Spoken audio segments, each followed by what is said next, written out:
Hi, my name is Mark. I'm from Ceramic Pro UK. Today we have an interesting project. It's a SUBARU IMPREZA P1. The customer requested a custom job, a custom PPF installation for the front bumper and the bonnet.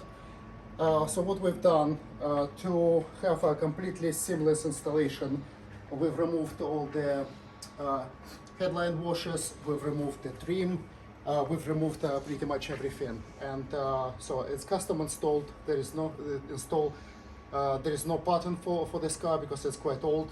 So we try to dismantle it as much as possible. As you can see, there are no seams anywhere here.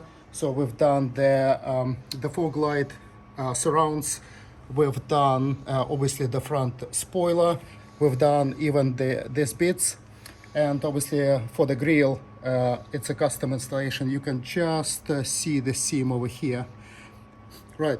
And for the bonnet, we've removed the vents, we've removed the scoop to have a completely seamless installation. As you can see, there are no seams anywhere here, and on the scoop, it's a two-piece installation, and to protect it as much as possible. And yeah.